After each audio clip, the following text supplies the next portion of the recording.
The chamber stretched wide beneath the crystal dome of Unity Station, where representatives from across the galaxy gathered to discuss matters that affected thousands of worlds. Velshara sat in the observer's gallery, her blue-gray skin reflecting the soft lights as she watched the council debate with growing frustration. She was young for an Ethran, barely 200 cycles old, and her passion for ancient history had brought her to this moment. The topic under discussion made her heart ache with anger. "The motion stands," High Chancellor Mortek announced, his forearms gesturing toward the holographic display. "We propose dismantling the remaining human jump gates in sectors 447 through 891. The rare metals alone would fund 3 new colony expansions," a Vrelian delegate added, her scales shimmering with satisfaction. Velis wanted to scream. 847 years had passed since the last confirmed human transmission, and the galaxy had moved on so completely that these ancient structures were now just obstacles to progress. The humans were footnotes in historical archives, a short-lived species that had explored the stars for barely 3 centuries. Before vanishing without explanation, their empty colonies had become tourist attractions, their technology studied and surpassed, their very existence fading into the category of interesting but irrelevant. She had spent 5 years researching human ruins on their old colony world of New Terra. Sifting through corroded data cores and crumbling structures, what she found fascinated her: a species that built everything with stubborn redundancy, whose engineering emphasized survival over elegance, whose cultural records spoke of endless determination against impossible odds. But the Council saw only salvage opportunities. "The humans are gone," Chancellor Mortek continued, "and sentiment cannot justify the waste of resources." The vote was about to proceed when every screen in the chamber suddenly flickered alarm. Protocols activated across Unity Station as confused voices rose from the council floor. "What is this?" someone demanded. "Checking now," a technician's voice crackled through the speakers. "We're receiving priority alerts from deep space monitoring stations in the Perseus arm." Velshara leaned forward, her research instincts awakening. "All stations?" the Chancellor asked. "Yes, all 47, the technician replied, his voice rising with concern. "They've gone dark simultaneously." "Impossible," the Vrelian delegate hissed. "Those stations are spread across 2,000 light years. Confirmed impossible with known technology." The technician agreed. No distress signals, no warnings. Just silence spreading like a wave. The chamber erupted into chaos as delegates shouted questions and Theorius Velshar accessed her personal datapad, pulling up the Perseus arm sector maps. The monitoring stations formed a web of early warning sensors designed to detect everything from asteroid impacts to hostile fleet movements, for all of them to fail at once. Violated every principle of modern engineering. "Order!" Chancellor Mortek's voice boomed. "Deploy reconnaissance drones immediately." "Already launched," the technician confirmed. "But there's something else." The main holographic display shifted, showing a 3-dimensional star map. A single red marker appeared near the outer edge of the Perseus arm, pulsing ominously. "We're detecting a massive energy signature," the technician explained. "It appeared approximately 40 seconds ago."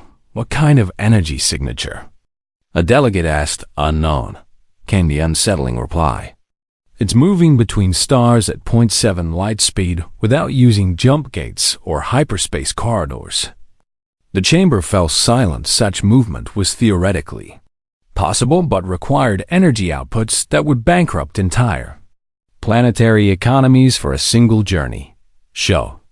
Use the signature analysis," the Chancellor ordered. Data streams filled the screens, complex energy readings that made no sense according to modern physics. Velshara's datapad chimed softly. She had set up automatic searches months ago, scanning for any patterns that matched human technology in galactic databases. Her screen now showed a single match: a classified file from 891 years past. Labeled Human Experimental Drives, Project Nightfall. The file was locked behind security protocols she couldn't breach.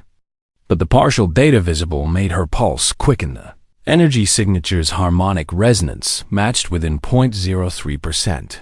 It can't be, she whispered to herself on the main display. The red marker continued its impossible journey, accelerating as it moved deeper into charted space. The trajectory calculations appeared, and Valshara felt her breath catch. The object was heading toward the galactic core, toward the heart of Council space. Estimated time to the nearest inhabited system. The Chancellor demanded 17 hours at current speed, the technician replied. But it's accelerating. Prepare the defense fleets, the Vrelian delegate commanded. This could be an invasion or a natural phenomenon. Another voice countered. Nothing natural moves like that. Someone else argued. Valshara stood abruptly, her voice cutting through the debate. I request permission to speak. The Chancellor's eyes found her in the gallery. Surprise evident on his face. Junior researchers rarely addressed the full council. But these were extraordinary circumstances. Proceed, he allowed. I believe I know what this is, Valshara said. Her voice steady despite her racing hearts, or rather, who? She transmitted her data to the main display. The classified file reference appearing for all to see. The energy signature matches human experimental technology from before their disappearance, she explained. They were working on drives that could manipulate space-time directly, bypassing normal jump gate requirements. The humans have been extinct for 8 centuries. The Vrelian delegate scoffed. Have they? Valshara challenged. We never found evidence of what happened to them. Their colonies were abandoned. Someone pointed out. Exactly, Valshara pressed. Abandoned, not destroyed. This is speculation, the Chancellor said. Though his tone suggested he wasn't dismissing her theory entirely, the red marker on the display suddenly slowed. Its trajectory shifting. It's changing course, the technician announced. New heading calculated. The projection traced a line through space, ending at a point that made several delegates gasp. It's heading for Unity Station. The technician confirmed battle stations. The Vrelian delegate shouted, Wait, Valshara urged. If this is human technology, if they're somehow returning after all this time, hostile action could be catastrophic. Or necessary, the delegate countered. The Chancellor raised a hand for silence, his expression grave. Prepare defensive measures, but do not engage without my direct order, he commanded. And someone break that encryption on the human files. Working on it. Multiple technicians responded. The chamber watched in tense silence as the red marker drew closer. Hour by hour, Valshara remained standing, her mind racing through everything she knew about human history and culture. Why would they leave for 8 centuries and suddenly return? What had they been doing all this time? And most importantly, what had changed that brought them back now? The energy signature grew stronger as it approached, and finally, the long-range visual sensors achieved lock. The image that appeared on the displays made the entire chamber fall silent. It was a ship. Massive beyond anything the modern galaxy had constructed, its hull was dark and pitted, covered in scars that spoke of unimaginable battles. Strange energy rippled across its surface, making the sensors glitch and fail, but the design was unmistakable to anyone who had studied the old records. Human architecture, evolved and transformed, but still recognizably from Earth. Message incoming, the technician announced, his voice barely audible. Audio only, multiple old Earth languages. The speakers crackled. And then a voice emerged from 800 years of silence. It spoke in ancient standard English, the words heavy with exhaustion and determination. This is UNSC Wandering Star, the voice said. We're coming home. The first contact fleet assembled faster than anyone thought possible. 37 warships from 15 different species, converging on the coordinates where the human vessel had finally stopped. Admiral Kreshtar commanded from the bridge of the Valorian flagship Unbreakable Dawn, his tactical displays showing the impossible ship that hung in space before them. It dwarfed everything in his fleet combined. The boss vessel stretched nearly 5 kilometers from bow to stern, its shape organic and mechanical simultaneously, as if metal and living tissue had grown together over centuries. Scorch marks and impact craters covered every surface, telling stories of battles that must have been apocalyptic. Energy readings fluctuated wildly, making his sensors malfunction every few seconds. Maintain defensive formation, Kreshtar ordered, but keep weapons powered down unless I give direct authorization. Sir, recommend we engage now while we have numerical advantage. His second officer suggested. Negative, the admiral replied, watching the strange ship carefully. If they wanted to attack, we would already be dead. He was veteran enough to recognize the truth in that statement. Any species that could build something like this, that could cross the galaxy without jump gates, could certainly destroy his fleet if they chose to. Valshara watched from the observation deck of her research vessel, which had followed the fleet at a safe distance. Her fingers trembled as she recorded everything. Knowing she was witnessing history, the council had granted her permission to be here, specifically because of her human studies expertise, though she suspected they also wanted someone to blame if this turned into a disaster. Unknown vessel. This is Admiral Kreshtar of the Galactic Council Defense Force. The Admiral broadcast on all frequencies. Identify yourself and state your intentions. Silence stretched for long moments. Then the human ship came alive with light, power surging through systems that blazed across the electromagnetic spectrum. A response came, but not through normal communications. The words appeared simultaneously in the minds of every being in the fleet. A form of direct neural transmission that bypassed technology entirely. Apologies, the voice said. Female and weary beyond measure. Our communication systems are damaged. We mean no harm. We are the UNSC Wandering Star, one of 47 vessels returning from deep void deployment. We request permission to dock and speak with council representatives.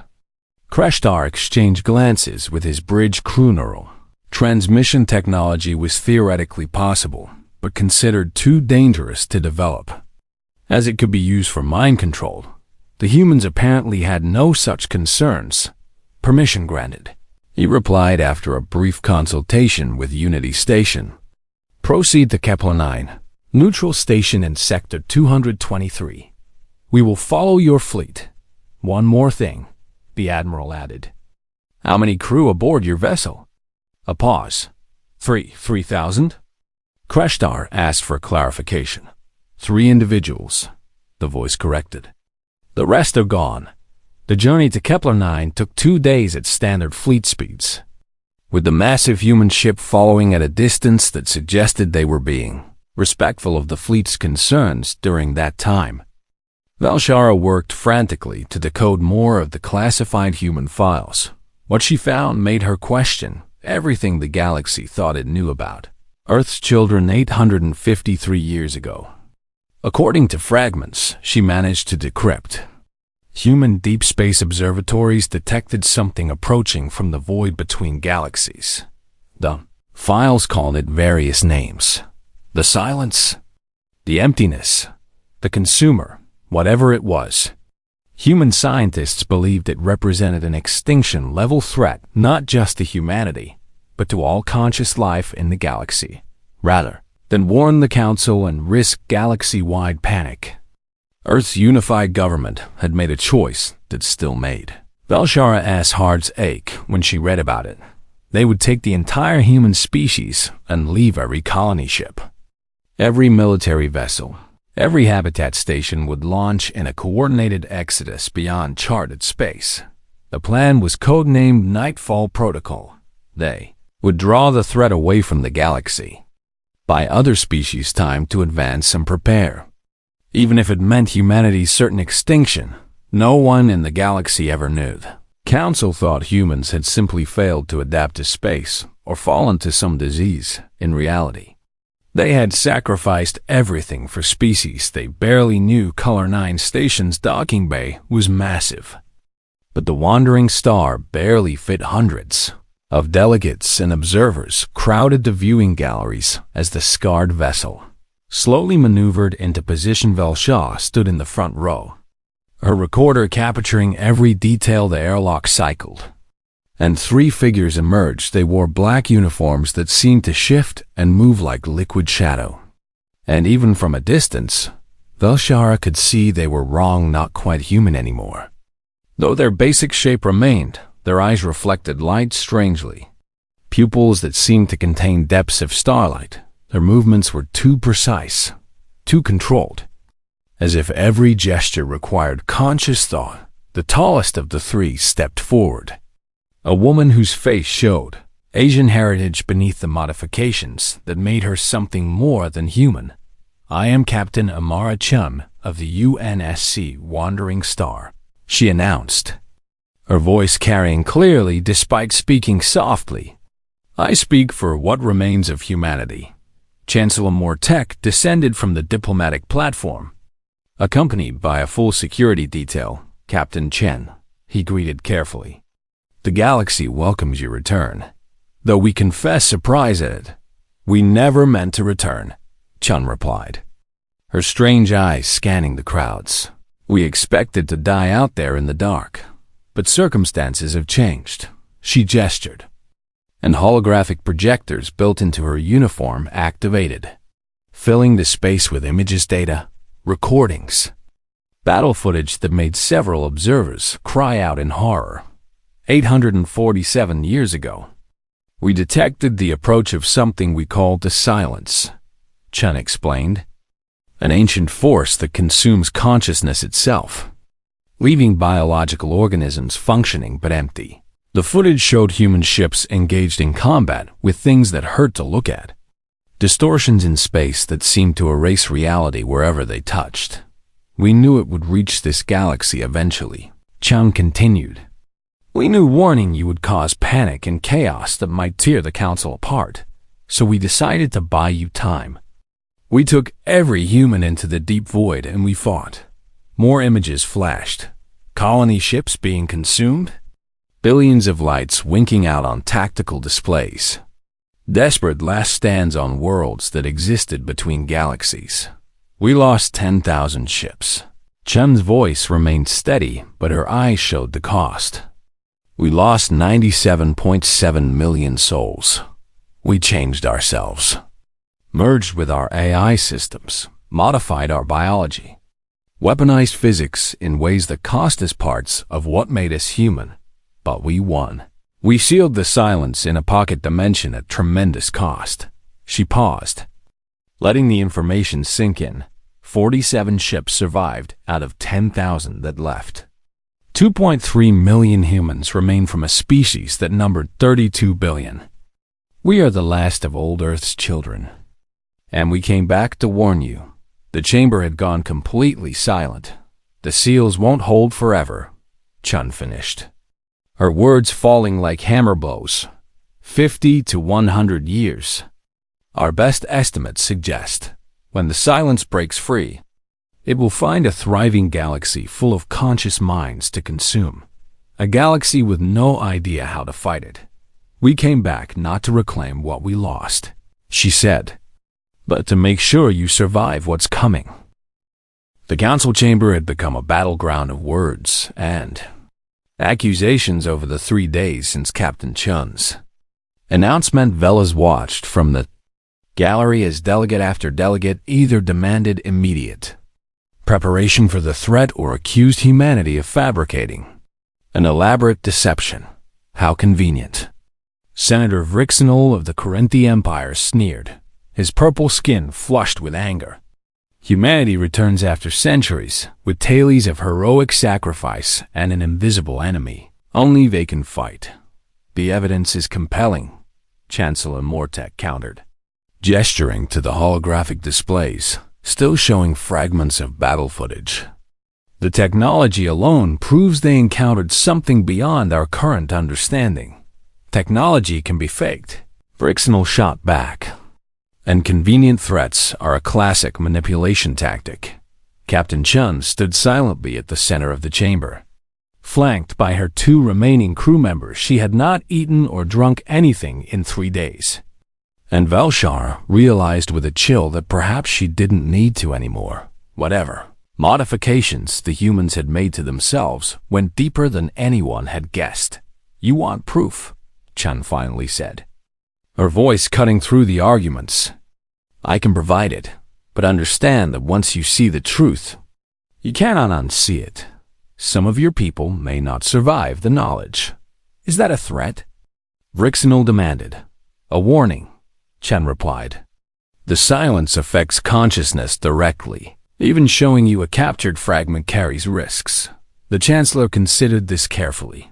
"What kind of risks?" "Psychological trauma at minimum," Chen explained. "Permanent mental damage at worst. The silence doesn't just kill minds. It empties them, leaves the biological hardware running, but removes everything that makes a person themselves." She paused. "We brought a contained fragment with us precisely because we knew you would need proof. But I will only demonstrate if the Council formally accepts the risks." After a heated debate, the Council voted to see the evidence. 143 delegates voted yes. 76 voted no, and 32 abstained. "Very well," Chun said. Then spoke to her crew in a language that the translators couldn't identify. "Bring the containment unit." 20 minutes later, a device the size of a small vehicle was wheeled into the chamber. It was spherical, covered in symbols that seemed to shift and change when viewed directly. And it hummed with barely contained energy. Velshara felt her skin prickle with instinctive dread just looking at it. "This is a level 9 containment field," Chun explained. "The most powerful we could construct. Inside is approximately 0.001% of the silence. A fragment so small it would be considered negligible. I will breach containment for exactly 17 seconds. Anyone who wishes to leave should do so now." No one moved. Though Velshara saw several delegates gripping their seats tightly, Chun nodded and placed her hand on the containment unit's control panel. "Beginning demonstration in 3, 2, 1. The sphere split open. What emerged was difficult to describe because the mind refused to process it properly. It was darkness. But not the absence of light, it was emptiness. But not the lack of matter, it was wrongness made manifest. A hole in reality that consumed meaning itself. The fragment touched the minds of everyone in the chamber. Velshar felt it brush against her consciousness like frozen fingers reaching into her thoughts. She experienced 17 seconds that felt like hours in that time. She felt what it was like to be empty, to exist without purpose or thought or identity, to be a biological machine running programs with no one home to experience the execution. She felt her creativity drain away, her curiosity vanish, her very sense of self beginning to dissolve, and then it was over. The sphere closed. Containment re-established. Velez gasped for air, her entire body shaking around the chamber. Others were crying, screaming, or sitting in shocked silence. "That," Chan said quietly, "was less than a billionth of what we fought for 8 centuries. That was nothing compared to what's coming." Medical teams rushed in to help the affected delegates. 40,000 beings had been on Kepler 9 station during the demonstration. All of them had felt the touch of the silence. Though those in the chamber experienced it most intensely, the aftermath was sobering. Everyone survived in the biological sense. Their hearts beat, their lungs drew breath, their brains fired neural impulses, but something had been taken from each of them, small things mostly. An artist who could no longer feel inspiration. A scientist whose curiosity had dulled to disinterest. A parent who loved their children but couldn't quite remember why the effects were subtle but permanent. The galaxy finally understood what humanity had been fighting in the weeks that followed. Captain Chun began sharing information that reshaped galactic understanding of recent history. The humans hadn't just fought the silence blindly. They had studied it, learned its patterns, developed countermeasures that combined technology and biological modification. We call them consciousness firewalls, Chen explained during a technical briefing, displaying schematics that hurt to look at directly. Neural implants that create quantum-isolated safe zones within the mind. The silence can't touch what it can't perceive as conscious. These implants create a kind of philosophical paradox that protects the core self. Valshara studied the designs with fascination and horror. The modifications required would fundamentally change how a person thought and perceived reality. There are other measures, Chung continued. Quantum-shielded habitats, dimensional anchors that prevent the silence from manifesting, early warning systems that detect its approach. We also developed weapons. Though calling them that seems inadequate, she showed footage of human ships deploying devices that bent spacetime, created pockets of reversed entropy, weaponized the fundamental forces of physics. The battles had been fought in ways that made conventional warfare look like children playing with sticks. Before we left, Chan added, we scattered something throughout the galaxy. A new star map appeared, showing thousands of points of light spread across every major system, defense satellites, she explained. Dormant for 800 years, but still functional. They're designed to activate when the silence approaches, creating a network of protective fields. We were protecting you even as you forgot we existed.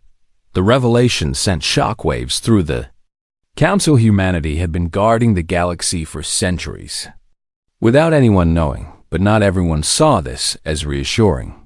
Placed weapon systems in our sovereign space without permission. Senator Vrixenol accused. This is an act of war. It's an act of survival, Chun countered calmly. And those systems cannot be used as weapons. They're purely defensive, keyed to respond only to the silence's energy signature. You can verify this yourselves. The debate raged for days until a radical faction decided words were insufficient.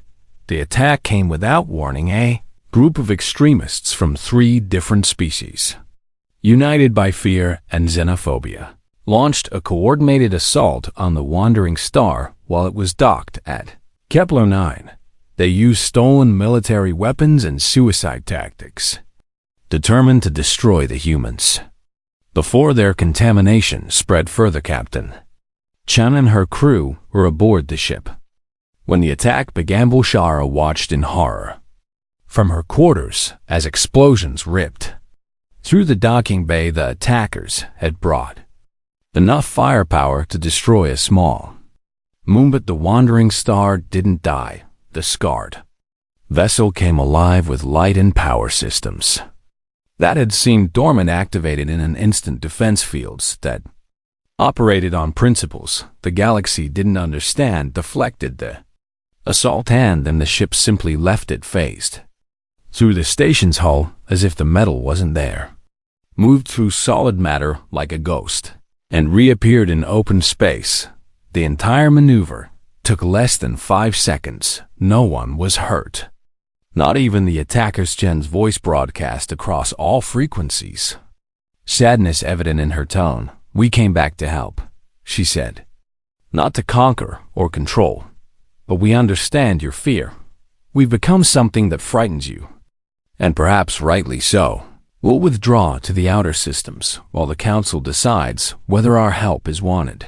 The wandering star vanished into the dark, leaving the galaxy to contemplate what it had just witnessed. Velshah stared at her screens, her mind racing. Humanity had fought alone for 8 centuries. They had won at a cost that had transformed them into something barely recognizable, and now they were being rejected by the species they had protected. She made a decision. That would change everything, opening a secure channel. She transmitted a message to the coordinates where the wandering star had disappeared. "Captain Chun," she said. "This is Valshara. I want to help. Teach me what you know. Let me be the bridge between our peoples." The response came after a long pause. "Are you sure?" Chun asked. "The training will change you. You won't be fully Etherin anymore when it's done." Valshara looked at her reflection in the screen. Seeing her unchanged blue-gray skin and innocent eyes, "I'm sure," she replied. "Because someone has to stand with you. Someone has to show the galaxy that we can become more than we are." Valshara's transformation took 6 months. She floated in a medical tank aboard the wandering star.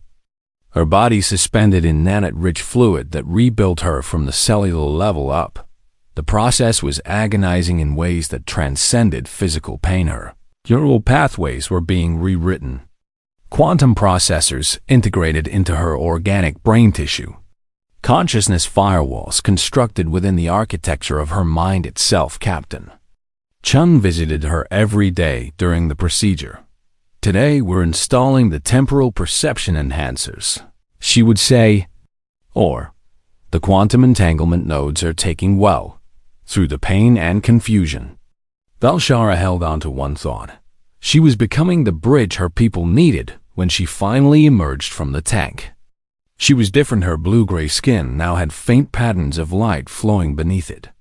Bioluminescent circuitry that pulsed with her thoughts. Her eyes reflected starlight the way Chun's did. Depths that suggested she was looking at multiple dimensions simultaneously, but more than physical changes. Her mind operated differently. She could feel the consciousness firewall protecting her core self. A quantum shell that made her simultaneously present and not quite there. She could perceive 17 different probability streams for every decision she made. She could communicate through neural transmission, her thoughts reaching across space without technology, and she understood, truly understood, what humanity had given up to survive. "How do you feel?" Chun asked when Valshara took her first steps on the ship's deck. "Like myself," Valshara replied carefully. "But also like someone else is wearing my memories. That's normal," Chun assured her. "The core of who you are remains unchanged. Everything else is just new tools. Eventually, you'll integrate fully." They stood together looking out at the stars through the observation port. "I need to tell you something," Chun said quietly. "About why we really came back." Valshara turned to her. "The silence will return in 50 to 100 years, Chun continued. "But that's not the only reason. We came back because we're dying." The admission hung in the air. "What do you mean?" "The modifications we made, the merging with a lie. The biological changes," Chun explained. "They allowed us to survive and fight. But they came with a cost. We're stable now. But we can't reproduce. Can't create the next generation. The 2.3 million humans who survived are all that will ever exist. When we die, humanity dies with us." Valshara felt her new hybrid consciousness process this information across multiple thought streams. "You came back, not just to save us," she realized, "but to ensure something of humanity continues." Chun nodded. "Our biological legacy ends with us," she said. "But our knowledge, our culture, our determination, those can be passed on through people like you." The council remained divided for months. After the attack on the wandering star, some delegates pushed for reconciliation and cooperation. With the returned humans, others demanded they leave. Council Space entirely Senator Rixenel led the opposition. His fear and distrust shared by many. "They are weapons pretending to be people," he argued before the assembled council. "Their very presence threatens our way of life." Then Chancellor Mortek made a proposal that shocked everyone. "I volunteer to undergo the neural modification," he announced. "If Valshara can survive the process and retain her essential self, then I will follow. The council needs leaders who understand both perspectives." His offer sparked a wave of volunteer scientists wanting to learn human technology, soldiers seeking to better defend their people, philosophers curious about modified consciousness. Captain Chun agreed to train 50 individuals from different species. They called it the Remembrance Program. Velshar became the lead instructor, her unique perspective allowing her to bridge the gap between human and galactic thinking. The training facility was established on a remote moon.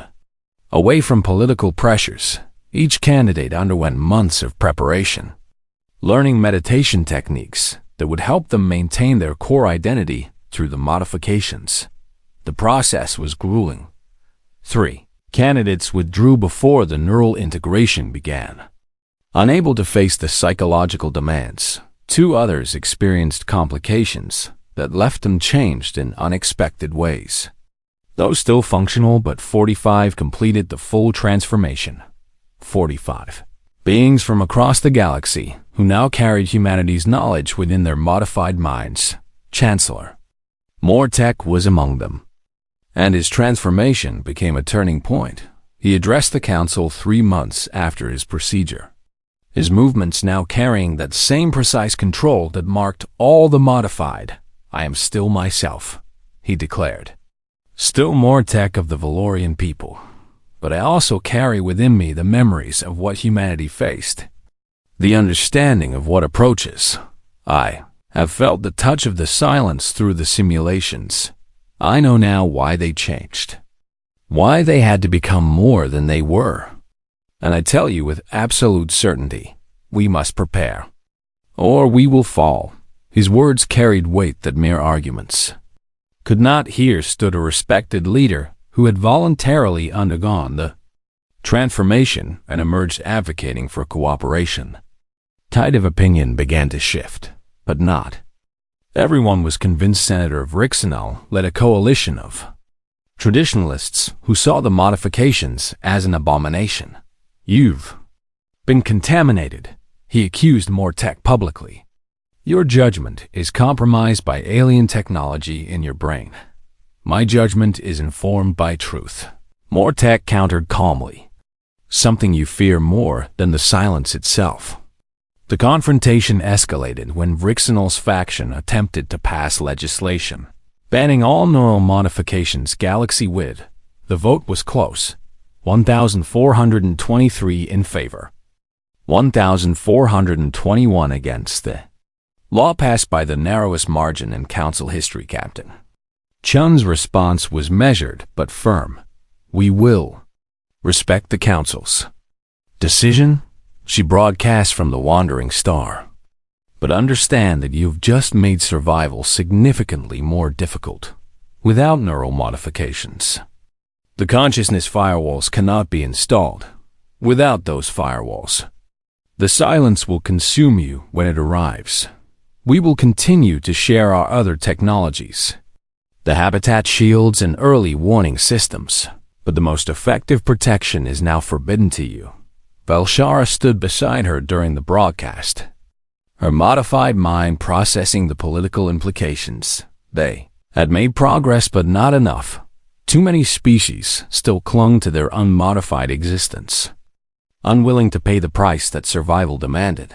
Then the first signs appeared. A deep space monitoring station at the Galactic Rim sent a priority alert. The energy signature was unmistakable to anyone who had studied the silence. Reality beginning to fray at the edges. Consciousness is starting to drain from the area. The seal was breaking earlier than predicted. 43 years, Captain Chun said grimly as they analyzed the data. "We have 43 years. Not 50 to 100. The news hit the council like a shockwave. Suddenly, the threat was no longer theoretical or distant. It was approaching with terrifying certainty. Emergency sessions were called. The anti-modification faction found their support crumbling as fear overrode ideology. Senator Vrixenal himself requested a private meeting with Chun, and Velsharadi met in a neutral conference room. The senator looking older and more frightened than Velshara had ever seen him. "I was wrong," he admitted. the words clearly difficult for him. I let fear guide me when I should have listened to reason. I still don't trust you completely, he added, looking at Chun, but I trust the evidence. If the modifications are truly necessary, if they're truly our only chance, he paused, wrestling with the decision, then I will undergo the procedure myself. And I will use my influence to convince others to do the same. Chum studied him for a long moment. It won't make you less Karenti, she finally said. It will make you more capable of protecting your people. That's all we've ever wanted. The chance to save what we love. Rixnell nodded slowly. How many can you train in 43 years? He asked. Velshar did the calculations with her enhanced mind. With the current facilities and instructors, she replied. Approximately 50,000 individuals. Not nearly enough, Rixnall observed. No, Chun agreed. But it's a beginning, and sometimes a beginning is all you need. The meeting ended with the senator committing his faction's resources to expanding the Remembrance program. As he left, Velshara turned to Chun with a question that had been building in her modified consciousness. Will it be enough? She asked. Even if we train millions, even if we deploy all the defenses, can we actually win? Chen was quiet for a long time before answering. We won before, she finally said. But we had numbers, resources, and centuries to adapt. The galaxy has 43 years and is starting from scratch. She looked out at the stars. Honestly, she admitted, I don't know if it will be enough, but I know that not trying guarantees failure. So we keep teaching, keep building, keep preparing. We make sure that when the silence arrives, it finds a galaxy ready to fight back. 30 years passed in a blur of preparation and transformation. The galaxy changed more in those 3 decades than it had in the previous 8. Centuries training facilities appeared on 200 worlds, each one staffed by modified instructors who carried humanity's hard-won knowledge. Of Velshar oversaw the expansion from Unity Station, her role evolving from student to teacher to coordinator of the largest educational program in galactic history. The numbers grew steadily. 50,000 modified beings became 500,000. Then 5 million each one underwent the grueling transformation, emerging changed, but still themselves, carrying within them the tools needed to face the silence. The Remembrance Pact, as the Alliance came to be called, encompassed 1,912 species. Now not all of the Council's members had joined, but enough had that the political landscape shifted dramatically. Senator Vrixnell, true to his word, completed his own modification and became one of the program's strongest advocates. His transformation from opponent to ally inspired countless others to overcome their fears. Captain Chun coordinated the massive effort from the Wandering Star, which had become a mobile command center. The other 46 surviving human ships spread throughout the galaxy, each one serving as a hub for technology transfer and training. But Chun knew the clock was ticking. The seal containing the silence weakened daily. Reality fraying at the edges of known space. Deep space monitors showed the deterioration, accelerating faster than models predicted. They had 13 years left. Not 43. We need to show them Earth, Chun said during a strategy meeting with Velshara and the other senior coordinators. They need to see what humanity became. Understand the full scope of what's possible. Will that help? Velshara asked, her modified mind already calculating the political ramifications. It will give them hope, Chun replied. Or it will terrify them beyond recovery. Either way, they deserve to see the truth. The invitation went out to all council members. Come to Sol. See Earth. Witness what humanity sacrificed and what they preserved. 150 delegates accepted, representing the full spectrum of galactic opinion. The fleet assembled at the edge of the Sol system, and what they saw made many question their understanding of reality itself. Earth still existed, but barely. The planet was encased in layers upon layers of defensive structures, rings of quantum shields that bent light and gravity, dimensional anchors the size of moons that prevented reality from fraying, weapon platforms that shouldn't exist according to known physics, and at the center, barely visible through the fortifications, Earth itself, changed, transformed, but alive. This is what it took to survive, Chun explained as the delegates stared in awe and horror. This is what we became to give you time. The fleet descended through the defensive layers, each one more impressive than the last security protocols that could have vaporized. Entire armaments checked their credentials and allowed passage. Finally, they reached the planet's surface. What? The delegates found their shock them more than the defenses. Cities still stood, oceans still flowed, forests still grew, and humans lived there. Billions of them. These are the ones who couldn't fight, Chen explained as they toured the preserved civilization below. The children, the elderly, the ones whose bodies or minds couldn't handle the modifications. We put them in stasis before we left. Preserved here on Earth, beneath all the defenses. Safe, sleeping, waiting for the day we might return. Velshara walked through a stasis facility that held millions of pods, each one containing a human frozen at the moment of Earth's evacuation. You saved them, she said softly. We tried, Chun replied. We knew most of us would die fighting, but we hoped some could be preserved. Hoped that if we won, these could be the seed of humanity's rebirth. They're starting to wake now, she added. Slowly, carefully, they'll wake to a galaxy that forgot them, in bodies that can never be modified, carrying memories of a humanity that no longer exists. But they'll be home.